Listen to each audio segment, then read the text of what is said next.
ഇതാ എല്ലാവരും ഒരേ ഗ്ലാസ് പിടിച്ചോളൂ. സൂപ്പറാ. നോക്കൂ, നമ്മുടെ തോരൻ റെഡി. ഇതെങ്ങാനും നമ്മുടെ കിളികൾ കണ്ടാൽ അപ്പോൾ വന്ന് തിന്നൂട്ടോ. നമുക്കൊരു സൂത്രം ചെയ്യാം, ഇതിനെ ഒറയലാക്കാം. നമസ്തേ നമസ്തേ, എല്ലാവർക്കും ഗുഡ് മോർണിംഗ്. ഇപ്പോൾ 11 മണി കേട്ടോ. നല്ല ദാഹമുണ്ട്, നല്ല വേനൽക്കാലല്ലേ, എന്താ ചൂടല്ലേ. അപ്പോൾ നമുക്കൊരു കാര്യം ചെയ്യാം, ഒരു ജ്യൂസ് കഴിക്കാമല്ലോ. എന്ന് എല്ലാ ദിവസവും സംഭാരം ഉണ്ടാക്കാറ്, മോര് കൊണ്ട് നമ്മൾ സംഭാരം ഉണ്ടാക്കാറുണ്ട്. ഇന്ന് നമ്മൾ ഉണ്ടാക്കണത്, ഇന്നലെ ഗോപം വന്നപ്പോൾ നല്ല വലിയ ഒരു തണ്ണിമത്തൻ കൊണ്ടുവന്നണ്ടേ. മഞ്ഞ കളറുള്ള തണ്ണിമത്തനാണ്, പച്ചയല്ല മഞ്ഞ, ഉള്ളിൽ ചുവപ്പ് തന്നെയാണ് കേട്ടോ. അപ്പോൾ ആ തണ്ണിമത്തനെടുത്ത് നമുക്കൊരു ജ്യൂസ് ഉണ്ടാക്കാം. എന്താ, ഇഷ്ടമല്ലേ? ജ്യൂസ് ഇഷ്ടമില്ലാത്ത ആരെങ്കിലും അല്ലെങ്കിൽ ഒന്ന് കൈ പൊതിക്കൂ. ഞാനില്ല കേട്ടോ, ജ്യൂസ് ഇഷ്ടമില്ലാത്ത ആരും ഉണ്ടാവില്ല അല്ലേ. അപ്പോൾ നമുക്കെന്ന് ജ്യൂസ് ഉണ്ടാക്കാം. എന്താ, ഇന്നലെ ഞങ്ങൾ പുപ്പിളിയത്ത് പോയപ്പോഴേ കുറച്ച് പണിയുണ്ടായിരുന്നു അവിടെ. ഇത്തിരി പണികളൊക്കെ കഴിഞ്ഞപ്പോൾ ടയേർഡായി. ഞാൻ പണി ചെയ്തില്ലേ, പണിക്കാരുടെ കൂടെ ഇങ്ങനെ നിന്ന് നടന്ന് വയ്യാണ്ടായപ്പോൾ ഞങ്ങൾ കടയിൽ കയറിയിട്ട് ജ്യൂസ് കുടിച്ചു. ഒരു ജ്യൂസ് മോരായിരുന്നു. മോര് മീൻസ് സംഭാരം, നല്ല രസമുള്ള ഒരു സംഭാരം ജ്യൂസ്. പിന്നെ കഴിച്ചത് സോഡാ സർവത്ത്. എന്താ രസം എന്നറിയോ, കടയിൽ നിന്ന് വാങ്ങി കഴിച്ചതാട്ടോ, സൂപ്പറായിരുന്നു. അപ്പം തണ്ണിമത്തൻ ഉണ്ടാക്കാം കേട്ടോ. ഇതാണ് തണ്ണിമത്തൻ കേട്ടോ. ഞാൻ കുറച്ച് മുറിച്ചെടുത്തിട്ടുണ്ട് കേട്ടോ. നോക്കൂ, മുറിച്ചെടുത്ത് പ്ലേറ്റിലാക്കി വെച്ചിട്ടുണ്ട്. കുറച്ചും കൂടി എടുക്കാം നമുക്ക്. അപ്പോൾ കുറച്ചും കൂടി മുറിച്ചെടുത്ത് ഒരു കഷ്ണം ബാക്കിൻ്റെ നാളെ എടുക്കാം നമുക്ക്.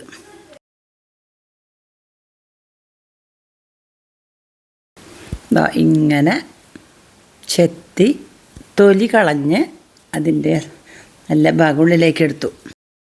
വലിയ കഷ്ണം ചെറുതാക്കാം കേട്ടോ, ചെറിയ പീസാക്കാം. ഇത് വെറുതെ തിന്നാം കേട്ടോ, ജ്യൂസ് അടിച്ചില്ലെങ്കിലും കുഴപ്പമൊന്നുമില്ല. ഇങ്ങനെ തന്നെ തിന്നാനും നല്ലത് തന്നെയാണ്. എന്തായാലും നമുക്ക് ജ്യൂസ് അടിക്കാന്നല്ലേ വിചാരിച്ചത്, അപ്പോൾ ജ്യൂസ് അടിക്കാം. ഇപ്പോൾ ഫുള്ളും നുറുക്കി കഷ്ണങ്ങളാക്കി ഇത്രയുണ്ട് കേട്ടോ.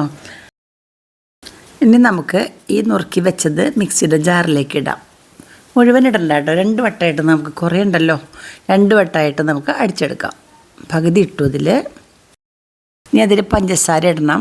1 2 3 ടീസ്പൂൺ പഞ്ചസാര ഇട്ടു. തണുത്ത വെള്ളം കേട്ടോ, ഞാൻ ഫ്രിഡ്ജിൽ വെച്ചിരുന്ന കുപ്പിയിലത്തെ വെള്ളമാണ് കേട്ടോ അത് കുറേ ഒഴിച്ചു. ആവശ്യത്തിന് വെള്ളം ഒഴിക്കുക. നമുക്ക് എത്ര ജ്യൂസ് വേണോ അതിനാവശ്യമുള്ള വെള്ളം ഒഴിക്കാം. അടച്ച് നന്നായിട്ടൊരൊറ്റടി അടിക്കുക. ബെസ്റ്റായിട്ട് പഞ്ചസാരയൊക്കെ ഒന്ന് അലിയട്ടെ. ഇതിലേക്ക് ഒഴിച്ചു. ദെൻ ബാക്കിയുള്ളതും കൂടി ഇതിലിട്ടിട്ട് ഒന്ന് അടിച്ചെടുത്ത് അതും അടിച്ചെടുത്തു കേട്ടോ. ഇത്രയുണ്ട് കേട്ടോ. നമുക്ക് നോക്കൂ, ഗ്ലാസുകളിലേക്ക് പകർത്താം. 1 2 3 4 ജയശ്രീക്ക് ഇതാ.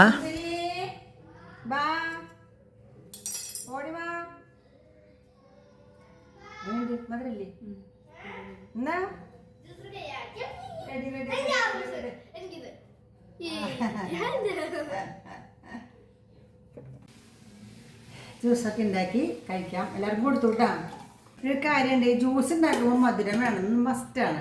മധുരം കഴിക്കണത് കൊണ്ട് നല്ലതാണ്, നമ്മുടെ ശരീരത്തിൽ ഗ്ലൂക്കോസിൻ്റെ ലെവല് കൂടാനായിട്ട് നല്ലതാണ്. ഷുഗറുള്ളവർ കഴിക്കണ്ട കേട്ടോ. പക്ഷെ അപ്പോൾ എന്താ ചെയ്യുക, അവർ തണ്ണിമത്തൻ കഴിക്കണ്ടേ. അപ്പോൾ എന്താ ചെയ്യുക, വെറുതെ ജ്യൂസ് അടിച്ച് കുടിക്കുക. മധുരം പാടില്ല. അങ്ങനെയാണെങ്കിൽ എന്ത് ചെയ്യണം, വെറുതെ മതി കേട്ടോ. മുറിച്ച് പീസസ് അമ്മ കഴിച്ചില്ലേ, പീസസായിട്ട് കഴിക്കാം. എന്നാലും നല്ലത്. അതിനുള്ളിൽ നിറയെ വെള്ളം ഉണ്ടല്ലോ. ഇതേട്ടാ, നിങ്ങൾ എടുത്തോളൂ ഒരു ഗ്ലാസ്. നല്ല സൂപ്പറാ, വേണ്ട എന്താ രസം എന്നറിയോ. ഞാൻ കഴിക്കട്ടെ, വന്നാൽ തരാട്ടോ. കുപ്പിയിൽ ഇങ്ങനെ ഫ്രിഡ്ജിൽ വെള്ളം വെച്ചിട്ടുണ്ടായിരുന്നു, കുപ്പിയിൽ. അപ്പം ഇത് തണുത്ത വെള്ളം ഒന്ന് ഒഴിച്ചിട്ട് ജ്യൂസ് അടിച്ചാൽ നല്ല രസമായിരിക്കും.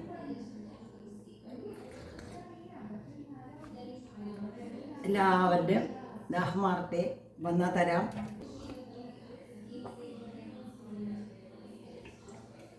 ശരീരത്തിൻ്റെ ചൂടിനെ ഒന്ന് ശമിപ്പിക്കാനായിട്ട് നല്ലതാണ് ഫ്രൂട്ട്സ് കഴിക്കണം. പാളയംകുടം പഴമോ കണ്ണമ്പഴമോ എന്താ പഴം നമ്മുടെ വീട്ടിൽ അതൊക്കെ കഴിക്കാം. കാശ് കൊടുത്ത് മേടിക്കുന്നൊന്നും ആരും പറയണില്ല. പിന്നെ കൊപ്പക്കായ ഉണ്ടെങ്കിൽ അത് പൊട്ടിച്ച്, നമ്മുടെ കൊപ്പക്കായ പറഞ്ഞ് ചെറുതായിട്ട് പെടുത്തുന്നുണ്ട് കേട്ടോ. അതിനെ പ്ലാസ്റ്റിക് ഇട്ട് മൂടി വെക്കണം, അല്ലെങ്കിൽ കിളികളൊക്കെ വന്ന് അതിനെ കൊത്തും. നിറം മാറി അവർ വരും. ഉടനെ തന്നെ ചെയ്യാം, നമുക്കിപ്പോൾ തന്നെ ചെയ്യാം കേട്ടോ. അപ്പോൾ കഴിച്ചിട്ട് പോവാം.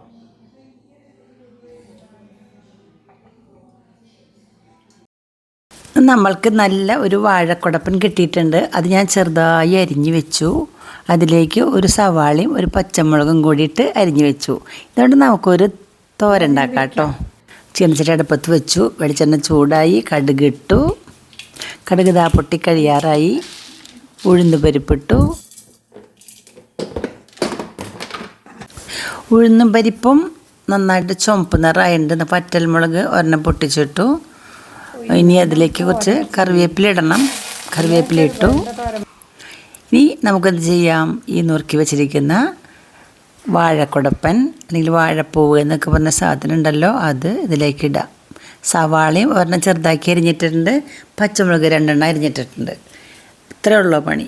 10 രൂപ പോലും ചിലവില്ല നമുക്ക്. നമ്മുടെ പറമ്പിലത്തെ പച്ചമുളകും നമ്മുടെ പറമ്പിലത്തെ വാഴക്കുടപ്പനും. ഇനി അതിൽ കുറച്ച് ഉപ്പ് പൊടി ഇടാം. ആവശ്യത്തിന് ഉപ്പ് പൊടി ഇട്ടു. ഇത്തിരി മഞ്ഞൾപ്പൊടി ഇടണം. മഞ്ഞൾപ്പൊടി ഇട്ടു. ഇനി നന്നായിട്ട് ഇളക്കാം.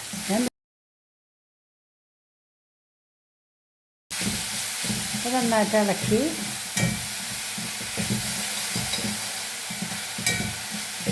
വെളിച്ചെണ്ണ കുറച്ച് ഒഴിച്ചിട്ടുള്ളൂ കേട്ടോ. എന്താ കാരണം എന്ന് വെച്ചാൽ വെളിച്ചെണ്ണ അധികം വേണ്ടാന്നാണ് പറയണത്. അതുകൊണ്ട് തന്നെ എന്നാലും മതി.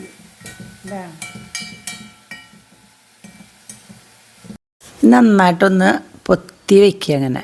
അത് കഴിഞ്ഞിട്ട് കുറച്ച് കഴിയുമ്പോൾ വീണ്ടും ഇളക്കാം നമുക്ക് കേട്ടോ. അടച്ച് വയ്ക്കണമെന്നില്ല.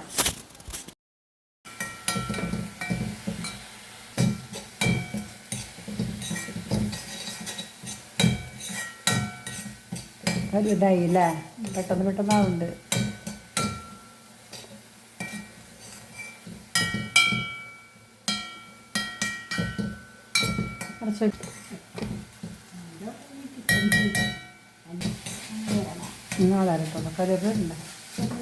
ഇപ്പോൾ തോരൻ്റെ പണി കഴിഞ്ഞു കേട്ടോ. ഇനി നമുക്ക് നാളികേരം കൂടി ഇട്ടിട്ട് ഇളക്കിയാൽ അടിപൊളി.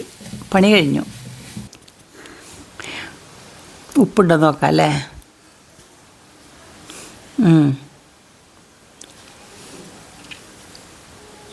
ഉപ്പൊക്കെ ഉണ്ട് കേട്ടോ. സ്വാദുണ്ട്, നല്ല ടേസ്റ്റാണ്. അപ്പോൾ നമ്മുടെ തോരൻ റെഡി. ഇനി നമുക്ക് ആ കൊപ്പക്കായനെ ഒന്ന് മൂടി വയ്ക്കാൻ പോവാം കേട്ടോ. ഇതേ കണ്ടു നമ്മളുടെ കൊപ്പയമ്മലത്തെ കായ ഇവിടെ പഴുത്തു. ഇവിടെ പഴുത്തു. ചുവപ്പ് നിറം കണ്ട. പഴുത്തു മീൻസ് ചുവപ്പ് നിറം. ഇപ്പുറത്ത് ഇവിടെയൊക്കെ ചുവപ്പ് നിറമുണ്ട്. ഈ ചുവപ്പ് നിറം കണ്ടാൽ നമ്മുടെ കിളികളൊക്കെ വരും കേട്ടോ. അപ്പോൾ നമുക്കത് ഇങ്ങനത്തെ ഒരു 50 പൈസയുടെ ഉറയെടുത്തിട്ട് ഇങ്ങനെ അതിനുള്ളിൽ കയറ്റാം. കണ്ട, അതിനുള്ളിലേക്ക് ഈ കൊപ്പക്കായ അതിനുള്ളിൽ കയറി. എന്നിട്ട് ആ മോൾ ഭാഗം അവിടെ നിന്ന് അതിൻ്റെ ഉള്ളിലേക്ക് ഒന്ന് മടക്കി വയ്ക്കുക. വേണമെങ്കിൽ കെട്ടി വയ്ക്കണമെങ്കിൽ കെട്ടി വയ്ക്കുക കേട്ടോ. ഇത്രയ്ക്കുള്ളൂ പണി. 3-4 ദിവസം പിടിക്കും പഴുക്കാനായിട്ട്.